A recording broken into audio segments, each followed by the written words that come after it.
Kita akan menunjukkan materi limit. Di sini ada limit trigonometri yang sifat-sifatnya masih sama dengan limit biasa, itu ada 8. Kita akan mulai dari 4 sifat terlebih dahulu. Ini cara pengerjaannya hampir sama. Kita perhatikan nomor 1, di sini ada limit 5 dengan X mendekati V. Nah, di sini tidak ada X yang bisa diubah untuk menjadi V. Maka 5 ini dianggap sebagai konstanta. Maka kita tulis saja sebagai 5. Kemudian untuk nomor 2, di sini ada limit sin X dengan X mendekati V. Maka kita bisa tulis menjadi sin V. Sin V itu berapa? Sin V itu adalah 0. Kemudian untuk nomor 3, di sini ada limit sin 2x ditambah cos 3x min tan 5x dengan x mendekati P, maka kita bisa tulis ulang menjadi limit sin 2x dengan x mendekati V ditambah limit cos 3x dengan x mendekati V dikurangi limit tan 5x dengan x mendekati V. Maka hasilnya berapa? Kita masukkan x-nya dengan V. Maka sin 2 kali V. Maka itu hasilnya adalah 0. Atau kita tulis ulang seperti ini. Sin 2V ditambah cos 3V dikurangi tan 5V. Maka hasilnya berapa? Sin 2V itu berapa? Itu 0. Cos 3V itu min 1. Tan 5V adalah 0. Sehingga hasilnya adalah negatif 1. Lanjut nomor 4. Di sini ada limit 3 kali sin X dengan X mendekati pi per 3. 3 ini bukan sebagai konstanta, tetapi sebagai koefisien dari sin X. Maka kita bisa keluarkan 3 kali limit sin X dengan X mendekati pi per 3. Hasilnya adalah 3 kali sin pi per 3 adalah 3 kali akar 3 per 2. Hasilnya adalah 3 per 2 akar 3. Oke, kita masuk ke sifat 4 terakhir. Baik, di sini ada 4 sisa sifat terakhir. Di sini ada soal limit cosec X kali sec 2X dengan X mendekati pi per 3. Di sini kita bisa memisahkan cosec X dengan sec 2X atau kita langsung saja. Nah, kali ini kita akan mengerjakan secara langsung saja. Jawabannya sama. Berarti kalau kita masukkan menjadi cosec pi per 3 dikali sec 2 kali pi per 3. Kalau bingung cosec itu apa? Cosec itu adalah sepersin. Berarti 1 per sin dari pi per 3 dikali dengan sec itu berapa? Sec itu cos 2 pi per 3. Sehingga hasilnya adalah sin pi per 3 itu 1 per akar 3 per 2 dikali dengan 1 per cos 2 pi per 3 itu negatif 1 per 2. Hasilnya adalah kalau kita kalikan terus kita pindahkan, hasilnya menjadi negatif 4 per 3 akar 3. Oke, di sini ada limit sin X per tan 2X dengan X mendekati X per 3. Kita langsung masukkan saja X-nya, sehingga menjadi sin pi per 3 dibagi dengan tan 2 kali pi per 3. Sin per 3 adalah akar 3 per 2, dan tan 2 pi per 3 adalah min akar 3. Maka kita bisa coret ini dengan ini, hasilnya adalah negatif setengah. Baik, nomor 7 di sini ada limit sin kuadrat X dengan X mendekati pi per 3. Kita akan mengerjakan sin X-nya terlebih dahulu, baru kita kuadratkan. Sehingga kita tulis ulang menjadi limit sin X, X mendekati pi per 3 dikuadratkan. Maka kita bisa kerjakan terlebih dulu yang di dalam kurung. Sinnya adalah sin pi per 3 kuadrat. Sin pi per 3 adalah akar 3 per 2 dikuadratkan. Hasilnya adalah 3 per 4. Kemudian untuk nomor 8 di sini ada limit akar dari cos X dengan X mendekati pi per 2. Maka sama halnya dengan nomor 7, kita kerjakan dulu cos X-nya baru di akar. Maka kita bisa tulis menjadi akar limit cos X dengan X mendekati pi per 2. Langsung kita masukkan angkanya menjadi cos pi per 2. Akar cos pi per 2 itu sama saja dengan akar dari 0. Akar 0 itu berapa? 0. Dari keempat sifat terakhir ini, ada salah satu sifat yang apabila pendekatan X-nya atau limit X-nya kita ubah, yaitu pada sifat nomor 6. Perhatikan di sini. Kalau kita mengubah pi per 3 yang di sini menjadi 0,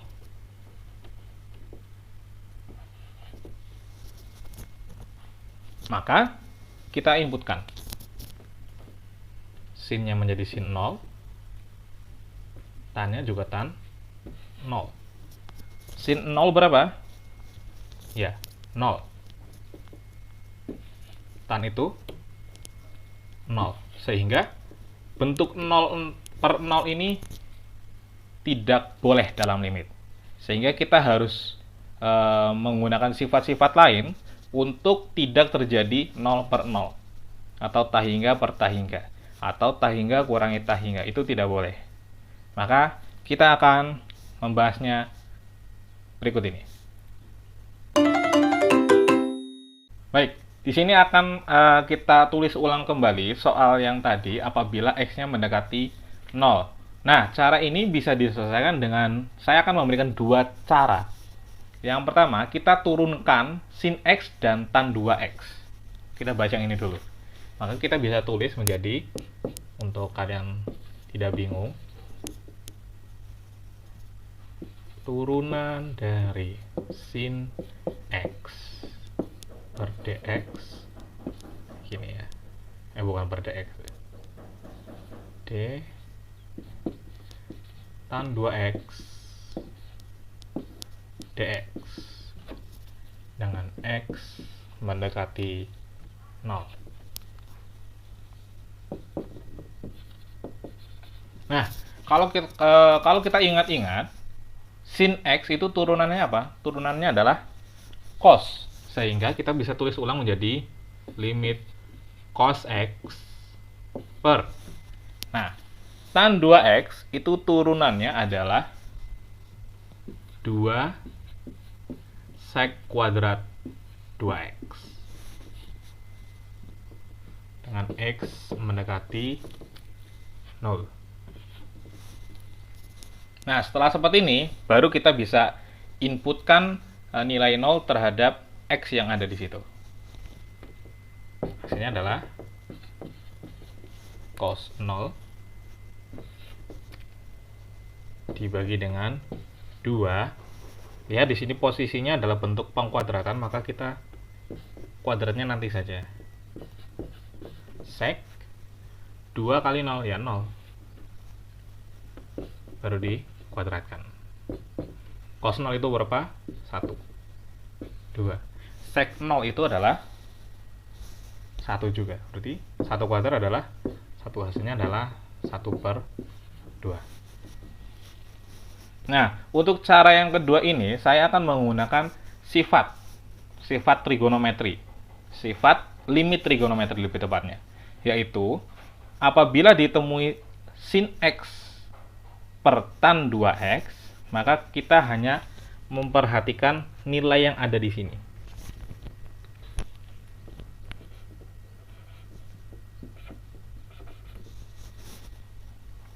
Di sini nilainya adalah 1. Dan di sini nilainya adalah 2.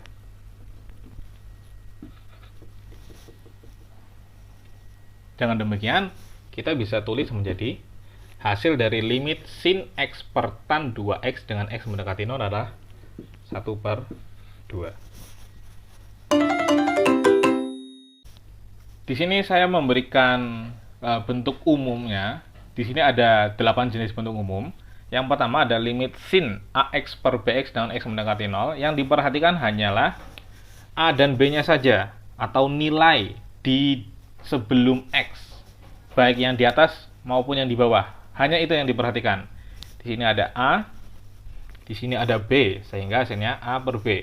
Dan itu berlaku sampai ke poin ke-8. A, B, A, B. Di sini tan AX per BX, dan seterusnya. Maksudnya apa? Kalau kita, misalkan saya ambil contoh yang pertama ini, A-nya kita ubah menjadi nilai, suatu nilai. Misalkan saja 2. B-nya kita ubah menjadi 3, maka AB-nya kita bisa tulis ulang menjadi 2/3. Nah, sekarang saya ambil yang nomor 2. Kalau misal seandainya saja nilai yang di depan X ini dan yang di sini itu sama.